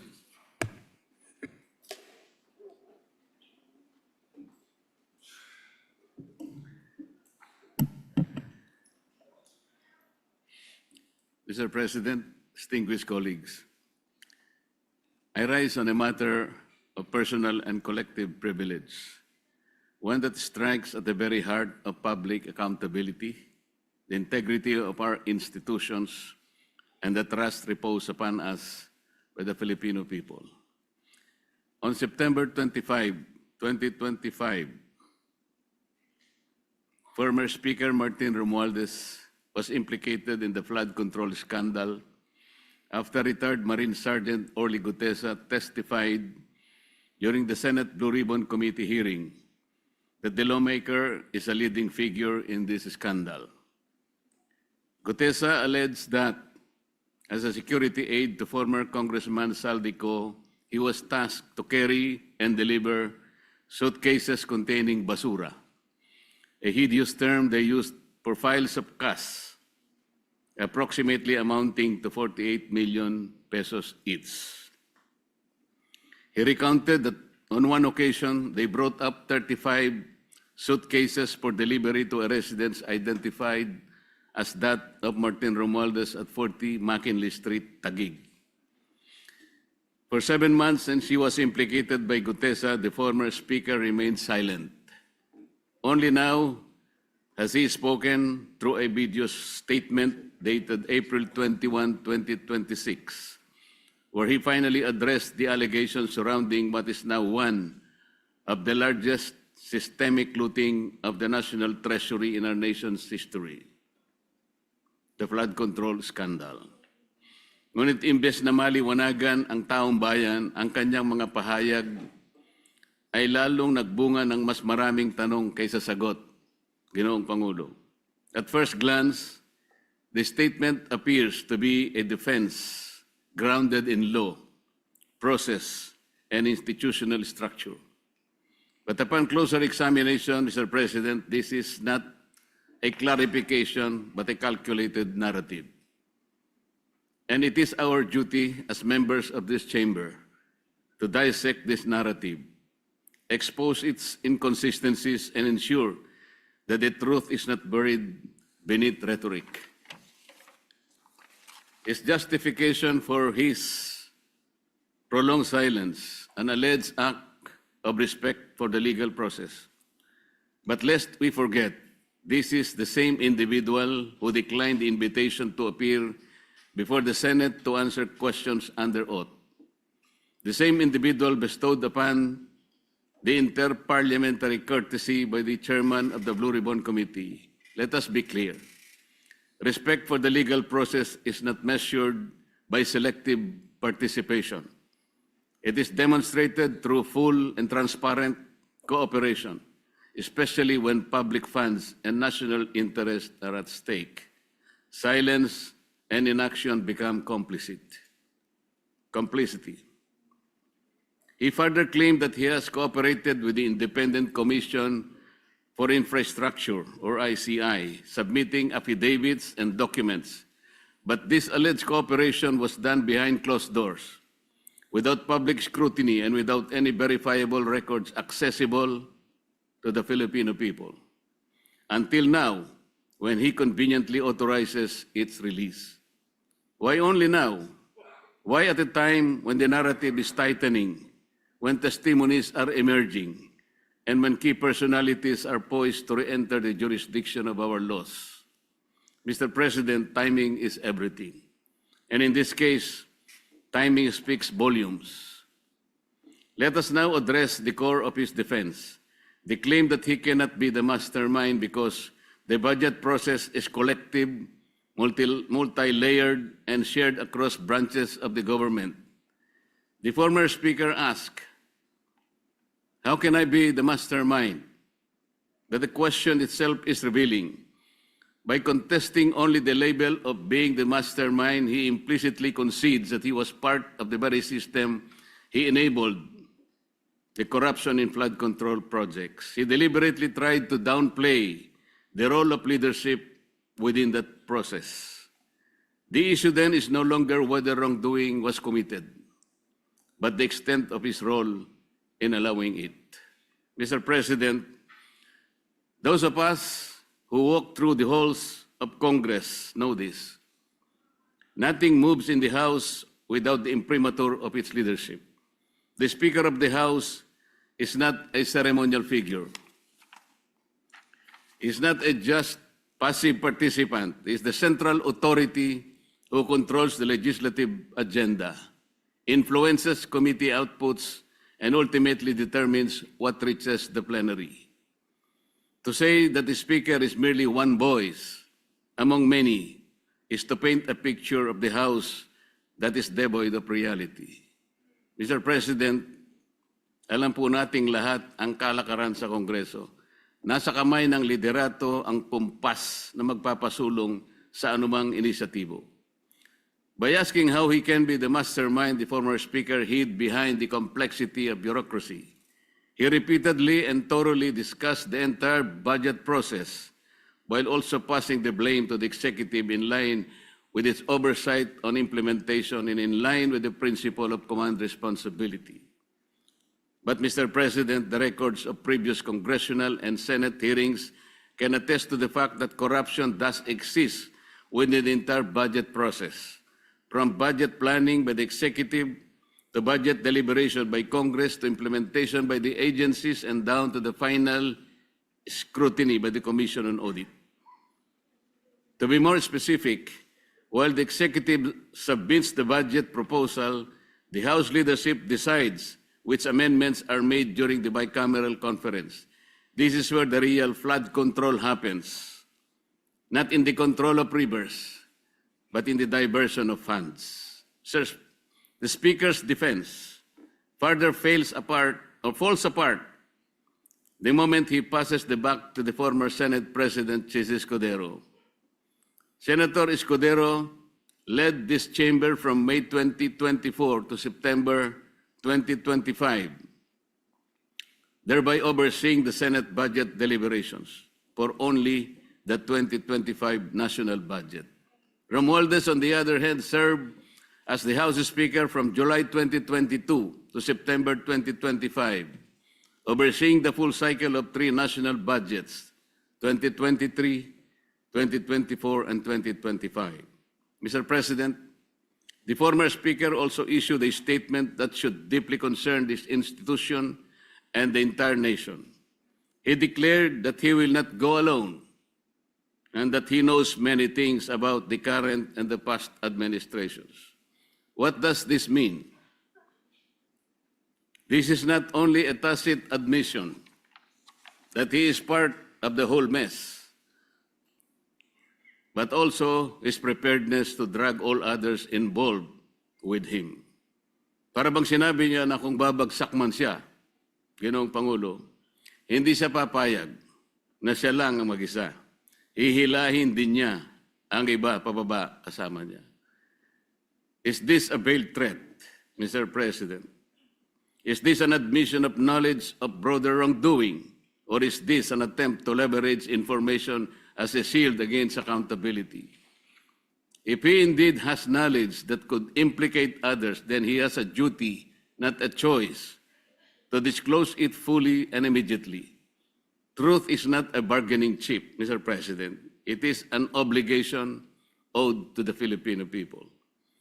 Mr. President, let us not be distracted by narratives of victimhood or claims of political persecution. The issue before us is simple. Public funds intended for flood control, funds meant to protect lives, livelihoods, and communities have been misused, diverted, or rendered ineffective through systemic anomalies.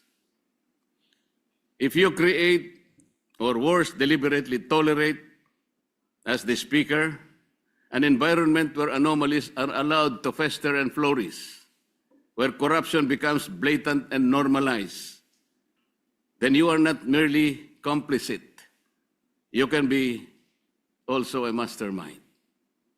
If you appoint a committee chair who not only overlook the red flags but also helps facilitate widespread corruption, you are answerable. You cannot invoke command responsibility in other departments, yet isolate yourself from the doings of your own chamber. If you preside over a system where questionable allocations persist year after year, you are accountable. Mr. President, accountability cannot be selective. It cannot be convenient. And it certainly cannot be avoided through technicalities nor rhetoric maneuverings. The Filipino people are watching. They are demanding answers, and they deserve nothing less than the full truth. Ang sabi po nila, Ginoong Pangulo, huwag ninyo kaming linlangin. Huwag ninyo kaming paikutin. Ang katahimikan at pagbulag-bulagan ay hindi kawalang kaalaman, bagkus ito'y pakikiisa sa katiwalian. Kapag pikit mata o tikom bibig, ninyong hinayaang mag-ugat at mamayagpag ang anomalya, hindi po iyon inosenteng pagkukulang, kabilang na kayo sa sistemang nagbibigay daan sa paglaganap nito. Mr. President, this representation calls for a relentless pursuit of truth, wherever the evidence leads, whoever it implicates, and whatever the consequences may be.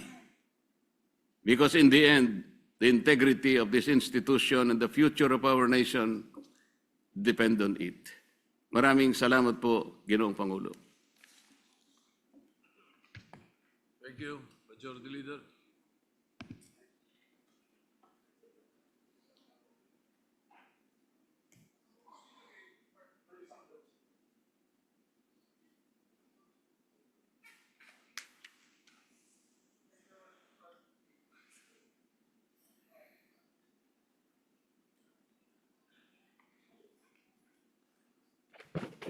Hello? Yes, Yes, thank Majority you, Mr. Leader. President. Mr. President, I move that the speech of the gentleman from Tarlac and Pampanga be referred to the Committee on Public Accountability, or the Blue Ribbon Committee, Mr. President. And so, Hearing no objection, so referred. thank you, Mr. President. Mr. President, I move that we also recognize a distinguished colleague, Senator Erwin Tulfo, to avail of the privilege hour. Senator Erwin Tulfo is recognized.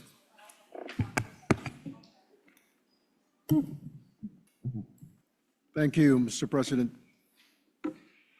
Mr. President, distinguished colleagues, I rise today on a matter of national urgency, one that touches every Filipino household, every commuter, every farmer and fisherman, every worker, and every enterprise that depends on the lifeblood of our economy, fuel. We all know that Republic Act number 8479, or the Oil Deregulation Law, was enacted to promote competition, ensure a steady supply of petroleum products, and ultimately protect the interests of the Filipino people. Ngunit sa paglipas po ng panahon, malinaw na may kakulangan o tila may mali sa implementasyon nito. Isang problema na sumisira sa tunay na layunin ng batas. Ang kawalan ng transparency sa presyuhan ng produktong petrolyo sa mga gasolinahan. Ito po ang naistugunan ng Senate Bill number 641 ni Senator Win Gatchalian at ng inyong lingkod. This measure, Mr. President, does not seek to dismantle the regulation per se, nor to interfere with legitimate business operations. Sa halip, layunin itong palakasin accountability sa pamamagitan ng transparency o kalinawan sa presyuhan ng produktong petrolyo sa bansa. Sa kasalukuyan kasi, hindi required ang mga oil companies na ibunyag ang detalyadong batayan ng tunay na halaga ng kanilang imported fuel. And because of this, Mr. President, the government, more importantly, the Filipino people, are left in the dark. Nakikita natin ang sunod-sunod na pagtaas ng presyo ng langis sa mga gasolinahan. Ngunit tila walang malinaw na basihan na naintindihan ng taong bayan. Oo nga't may digmaan po ngayon na nagaganap sa Middle East Pero dahilan ba ito para sumirit agad sa higit 100 piso ang bawat litro ng krudo, ilang araw pa lang ang giyera doon? Tila tayo lang po, Ginong Pangulo, ang bansa sa Asia na tumaas ng halos 50% ang presyo ng petrolyo sa ating mga gasolinahan. Hindi rin po malinaw ang paliwanag ng mga oil companies na kapag tumaas ang presyo ng petrolyo sa world market, kinabukasan ay kailangang itaas na rin ang presyo ng petrolyo sa ating mga gasolinahan. At kapag bumaba naman ang presyo ng petrolyo sa pandaigdigang kalakalan, kapiranggot lang ang rollback ng petrolyo sa bansa at hindi na balik pa sa dating presyo nito. Bakit po ganoon? Kaya dapat nating itanong, are these price adjustments truly reflective of global market trends? O pinapataas lang nila kumita ng mas malaki at ang papasan ay ang mga mamamayan? Senate Bill number 641 provides a concrete answer. Sa ilalim ng panukalang ito, binibigyan ng mas malinaw na kapangyarihan ng Department of Energy, alinsunod sa mandato nito upang puwersahin na ang oil companies na ilatag ang actual cost ng kanilang imported fuel, kasamang acquisition costs, freight charges, taxes at iba pang components na bumubuo sa presyo ng ating mga gasolinahan. With this authority, the government will finally have the tools to scrutinize pricing structures and determine whether the increase are justified or whether they impose an undue burden on Filipino consumers. Sa madaling sabi, Ginong Pangulo, maaari nang makialam at may say na ika nga ang pamahalaan sa presyuhan ng petrolyo sa bansa. Let me be clear, this is not about punishing the industry. May malinaw na safeguard ang panukala. Pinoprotektahan ang confidential at proprietary information ng mga kumpanya habang binibigyan ng pamahalaan ng sapat na kakayahan upang gampanan ang tungkulin nitong bantayan at ipagtanggol ang kapakanan ng mamayan. Transparency is about protecting the public. It builds trust, it ensures fairness, and it prevents abuse. Sa pagtaas po ng ating cost of living, bawat piso ay mahalaga. Kapag tumaas kasi ang presyo ng langis, tiyak, natataas ang pamasahe, ang presyo ng pagkain, kuryente at iba pang pangunahing bilihin. At gaya ng nakasanayan, ang pinakaapektado ay ang ordinaryong mamayang Pilipino. We cannot allow this practice anymore to continue in a sector that is so vital to our national welfare. Colleagues, this bill is a step forward, restoring balance between free enterprise and public accountability, between profit and protection, between the regulation and responsible governance. Bilang co-author ng panukalang ito, nakikisa ako sa principal author na si Senator Win Gatchalian sa pagsulong ng Senate Bill number 641. And I respectfully urge this chamber to likewise support this measure para matiyak natin na ang sistema ng presyuhan ng gasolina sa ating bansa ay mas malinaw at mas makatarungan sa bawat Pilipino. Maraming salamat po, Ginoong Pangulo. Majority Leader.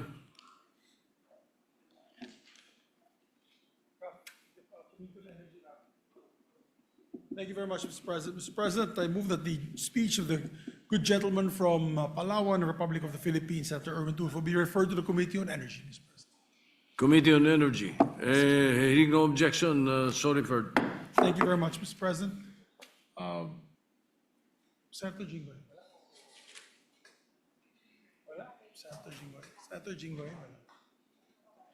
Si Senator Jinggoy, sponsor po ba niya yung speech? Bukas na?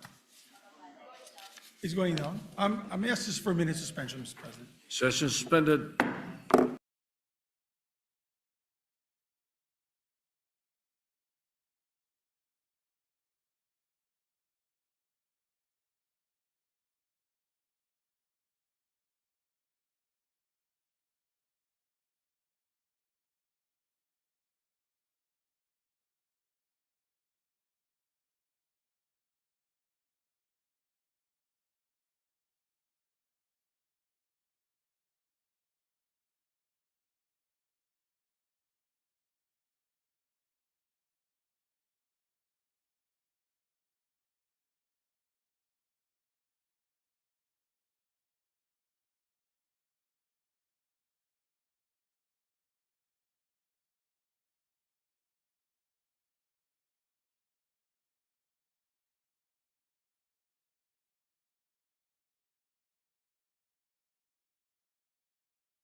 Mr. President, I move that we consider committee report number 56.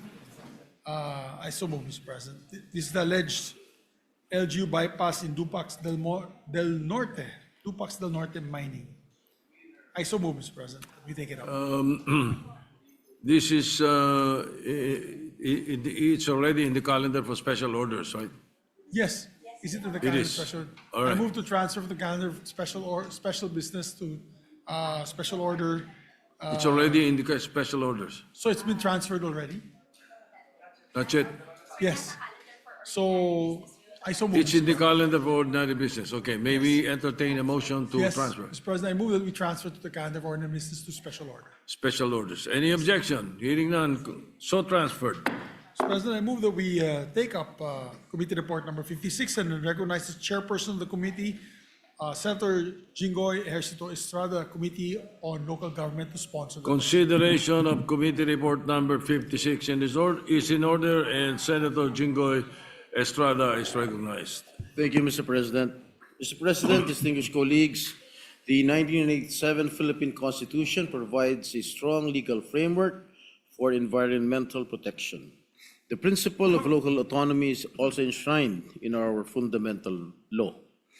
Republic Act number 7160, or the Local Government Code of 1991,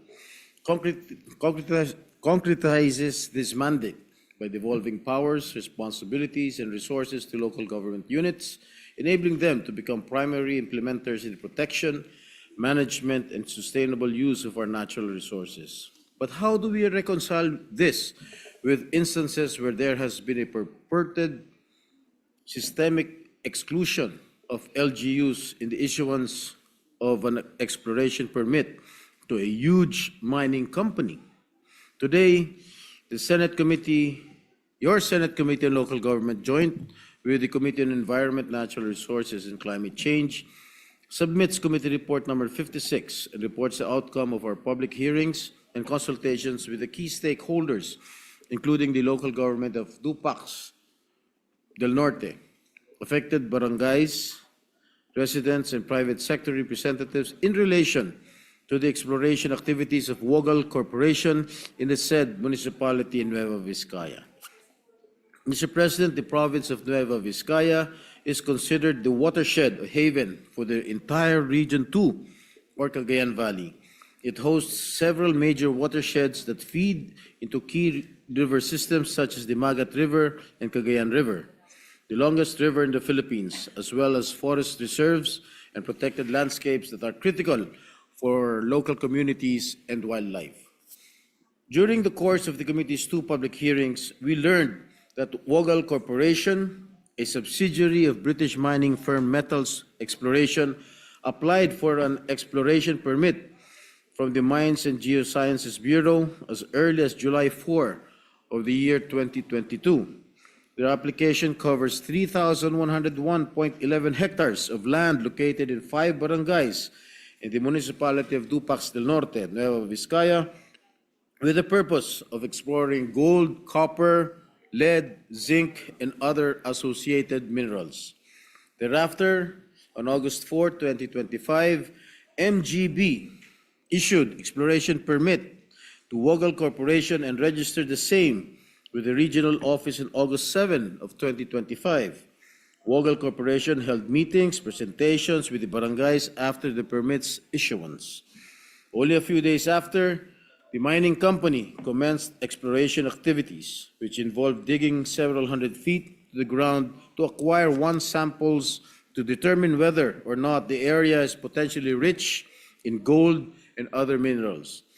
But the exploration activities were met with strong opposition, not just from the residents, but also from the barangays concerned, pointing out that there was no genuine consultation and there was no endorsement from the local government units.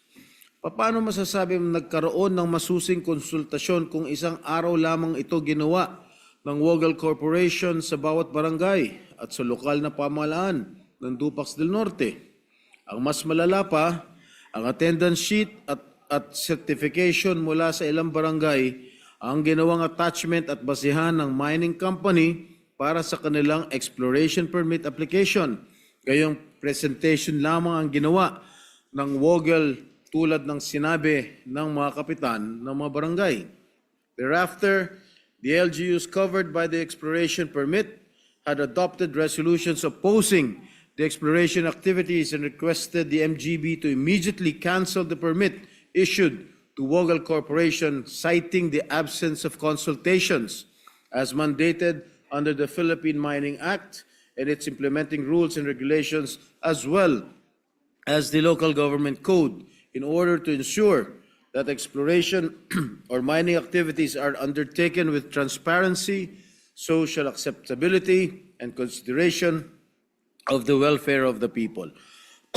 Mr. President, the lack of genuine public consultation in mining activities still persists. Such actions of regulatory agencies and the mining company involved not only undermine the fundamental principle of local autonomy, but also the spirit of participatory governance. Without genuine public consultations, there are serious concerns about transparency and accountability. It deprives LGUs of their voice and authority on vital projects that are, time and again, expected to have far-reaching implications not just on the environment, but also on the livelihood of residents. Thus, the committee recommends that the Philippine Mining Act of 1995 and relevant issuance of the Department of Environment and Natural Resources be amended to reflect the true essence of local autonomy and remove continuing misgivings about whether or not prior community and Sangguniang consultation must occur and what constitutes sufficient compliance even in exploration permit applications. It is imperative that we revisit and strengthen mechanisms that ensure meaningful consultation, genuine consent, and active participation of local governments in decisions that directly impact the environment and their constituents. The committee further finds that stronger safeguards are needed for mining exploration applications that affect protected areas, watersheds, forest reserves, agriculture production zones, and national greening program sites. We recommend that the law should mandate a more rigorous review and evaluation of the proposed permit area, along with a clear determination that is legally open to mining and consistent with existing environmental, land use, and resource management laws and policies. Inirekomenda rin ng komite na ang pagpaparusa sa material misrepresentation kaugnay ng konsultasyon at local government endorsement, kabilang na ang agarang kanselasyon o hindi paggawad ng permit. Nais din ng komite na palakasin ang boses ng mga mamayan sa local governance at bibigang halaga kung mayroong malawakang oposisyon mula sa mga residente at lokal na pamahalaan kaugnay ng anumang sa tingin nila ay mapaminsalang proyekto na makakaapekto sa kanilang pamayanan. Thus, regulatory agencies must consider the findings of the committee and its recommendations that genuine public consultation and free and informed consent from residents and LGUs affected must take place before any exploration activity. For the residents, farmers, and indigenous peoples of Dupax del Norte, the people of Nueva Vizcaya, and the nation. Thank you, Mr. President. Majority Leader. Yes. May we recognize Senator Senator Erwin Tulfo is recognized. Maraming salamat po, Ginoong Pangulo. Ginoong Pangulo, mga kagalang-galang na kasama sa Senado, nais ko pong ipaabot ang aking taus-pusong pasasalamat sa Chairman ng Committee on Local Government, si Senador Jinggoy Estrada, sa kanyang agarang pagkilos at masusing investigasyon sa nangyaring anomalya sa Dupax del Norte na siyang nag-ugat sa aking privilege speech ngayong 2 ng Pebrero. Ang mga natuklasan po sa Committee Report number 56 ay nagpapatunay lamang na mayroong malaking butas sa ating kasalukuyang batas. Isang butas na nagbibigay daan upang mabaliwala ang boses ng ating mga kababayan. ang tunggalian sa pagitan ng mga residente ng Dupax del Norte at ng Mughal Corporation ay isang malinaw na halimbawa nito. Bilang tugon po sa naturang committee report, ang inyo pong lingkod ay maghahain ng panukalang batas na siyang naglalayong amyendahan ang Philippine Mining Act, partikular na ang Section 21, kung saan sisiguruhing mayroong paunang konsultasyon sa komunidad at lokal na pamahalaan bago pa man maaprubahan ang exploration permit. Inaasahan kong muli ang suporta po ng aking mga kasama sa panukalang batas na ito. Hindi dapat mapunta sa karahasan ang usapin ng kalikasan at kabuhayan. Maraming salamat po, Ginoong Pangulo. Mr. President, we recognize Senator Robin Padilla. Senator Robin Padilla is recognized. Maraming salamat po, Ginoong Pangulo, at sa ating pinunong mayorya. Ako po ay tumitindig ngayon upang i-co-sponsor at magpahayag ng pagsuporta hinggil sa committee report sa issue ng proyektong pagmimina at exploration sa Dupax del Norte, Nueva Vizcaya. Ako po ay buong pusong nagpapasalamat kay Senator Jinggoy Estrada, ang tagapangulo po ng komite ng local government, at kay Senator Erwin Tulfo, sapagkat personal po ang ating pakay dito sa pangyayari na ito, sapagkat kung natatandaan niyo po, tayo po'y tumindig dito at nagpahayag po tayo ng matinding sama ng loob, sapagkat ito po'y paulit-ulit na. Ito pong pang-aabuso sa ating mga katutubo, lagi na lamang pong nangyayari, at ang laging culprit dito ay ang mga minero. Kaya po sana, ito pong pagkakataon nito na naungkat na po ito. Ito po sanang 20th Congress ay magkaroon na po sana ng kasagutan ang hinaing ng ating mga katutubo, sapagkat pagtungkol na sa kanila, lagi na lamang po itong nakakalimutan. Pag-uusapan at makakalimutan.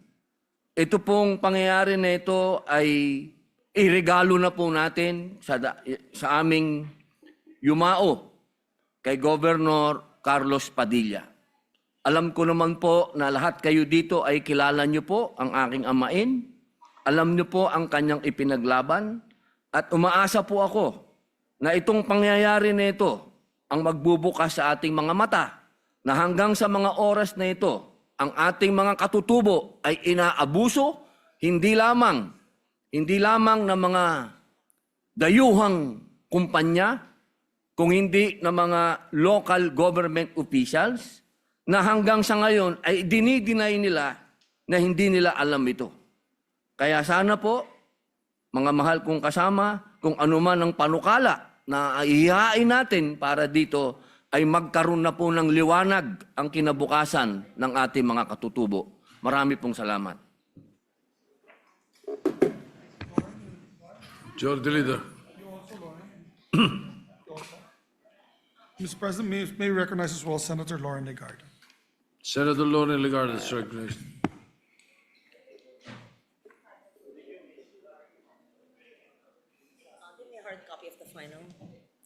Mr. President, distinguished colleagues, I rise today to co-sponsor the committee report in defense of the people of Dupax del Norte. Senator Erwin Tulfo sounded the alarm on January 31, exposing how Woggle Corporation pushed an open-pit mining project over 3,100 hectares without genuine consultation, without respect for local autonomy, without regard for our indigenous people. A barangay meeting was misrepresented as public consultation. Hindi ito konsultasyon, ito ay paglilinlang. The site lies near the Kaseknan Protected Landscape legislated under NET25 Act, a watershed vital for food and energy security. Kung masisira ang ating kalikasan, nanganganib din sa pagkasira ang ating supply ng pagkain, enerhiya at maging ang kinabukasan ng susunod na henerasyon. On January 23, over 300 police and SWAT personnel dispersed unarmed civilians, arresting community leader Florentino Dinos and 6 indigenous women, the Dupac 7. Their only defense was a human barricade. This is not just about one corporation, it is about integrity in governance, respect for indigenous rights, protection of our environment. Walang tunay na kaunlaran kung ito ay may bahid ng paglilinlang, pang-aabuso, pagkasira ng kalikasan. Ang trahedya sa Dupax del Norte ay nagsilbing tagapagmulat na ang ehekutibo, the executive, ay dapat magpatupad ng may katapatan at pananagutan at ang mga batas ay dapat magsulong ng mga reformang bubuo ng mas matibay na proteksyon laban sa pang-aabuso. I therefore urge our esteemed colleagues for the approval of this report. Ating galangin ang tinig ng bayan, ipagtanggol ang karapatan ng ating mga katutubo, ingatan ang kalikasan na siyang ugat ng ating kinabukasan. Thank you, Mr. President. Majority Leader. Thank you very much, Mr. President. Mr. President, last but not the least, we'd like to recognize Senator Risa Ontiveros, our Deputy Majority Floor Leader. Senator Risa Ontiveros recognized. Salamat po, Mr. President. Maikling manifestasyon ng mabuhay. Mabuhay kay Senator Erwin sa kanilang pagpapahayag ng privilege speech na nagbunyag nitong issue sa ating lahat.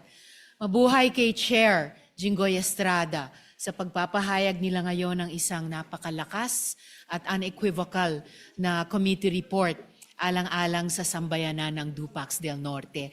At mabuhay sa mga mamamayan ng Dupax del Norte, na kaisa ng diwa ni dating Gobernador Ruth Padilla at ng yumaong dakilang si Manong Kaloy Padilla ay ipinagtatanggol ang pamana sa kanila ng kanilang mga ninuno na kanilang inaalagaan para sa ating lahat. Dahil po sa committee report na ito, Mr. President, lalo po akong nabubuhayan ng loob sa iba't ibang mga panukala natin dito sa Senado, kasama na po yung aking panukalang batas ng Alternative Minerals Management Bill na layong pagsamahin yung pagtataguyod ng karapatan ng bawat komunidad na mining affected, kasama na po yung mga katutubong Filipino sa kanilang mga lupang ninuno at ang pagpapaunlad at pakikinabang ng bawat Pilipino sa pamamagitan ng pagpapaunlad ng maayos na pagpapaunlad ng industriya ng pagmimina sa ating ekonomiya. Maraming salamat po, Mr. President, at muli mabuhay sa ating mga kasama.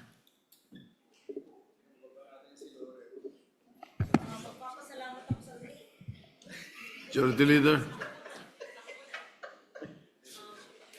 Senator Lauren Legarda again. Thank you again, Mr. President. I failed to recognize the sponsor of the committee report. While I mentioned Senator Erwin Tulfo as having brought it to our attention, I am grateful to the good sponsor that he immediately heard it and that he reported out the committee report on Dupax del Norte today. So I'm grateful to Senator Jinggoy Estrada. Thank you, Mr. President. Thank you. Senator Jinggoy Estrada. Thank you, Mr. President. First of all, I would like to thank my colleagues, Senators Robin Padilla, Lauren Legarda, Risa Ontiveros, and of course, Senator Erwin Tulfo.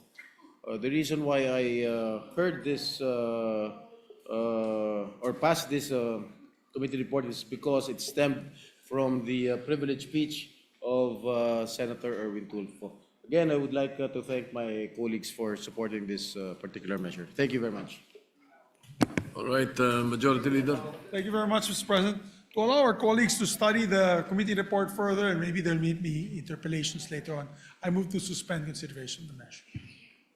Hearing no objection, consideration is suspended. Mr. President, I'd like to recognize our distinguished colleague, Senator Pia Cayetano, to give a manifestation. Senator Pia Cayetano is recognized.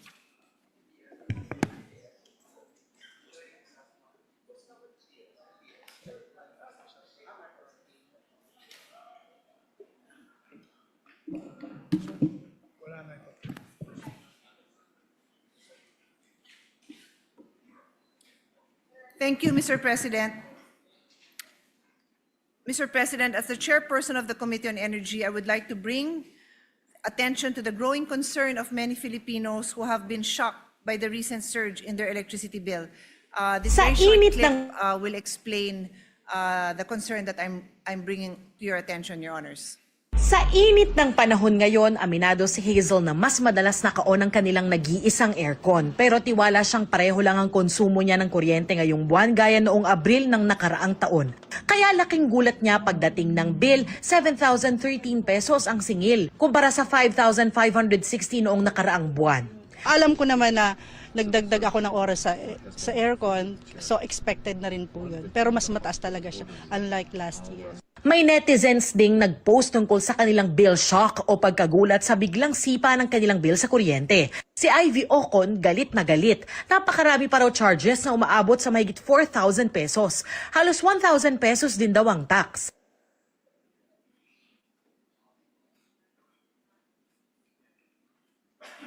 Okay, Mr. President. So, gusto ko lang ipakita na ito talaga ang mga pinag-uusapan, mga nanay, mga tatay, mga tambay, lahat ito ho ang bumabagabag sa kanila. Bakit ganun daw kalaki ang bayarin sa kuryente? Across households, we are hearing the same story, consumers suddenly facing unusually high charges in their electricity bill. For many families, these increases have prompted questions and a desire for clearer information on how electricity costs are determined. These are valid questions, Mr. President, and they deserve clear, transparent, and timely answers. Hindi ko ho objective na sagutin ito ngayon, pero I will add to the concerns of I will try to add a bit of clarity here so that everyone can be on the same page as we address this issue.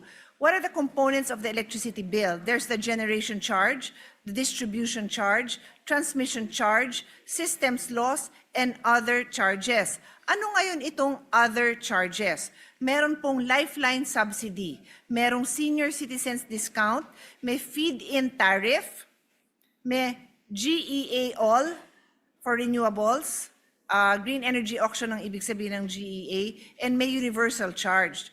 So based on reports, distribution utilities claim that these charges were approved by the Energy Regulatory Commission. For its part, the ERC says that these charges are based on existing laws and taxes. But Mr. President, even when charges are approved, and even when they comply with existing laws and regulations, we must still ask, do they continue to serve the best interests of the public? That is what we are here for as elected members of the Senate. Because legality is a minimum standard, public interest must always be the higher standard that guides us. For this reason, the Committee on Energy will be conducting a hearing on this matter next week, and I invite all my colleagues, all of whom I know are very much concerned about this plight that our kababayans are faced with.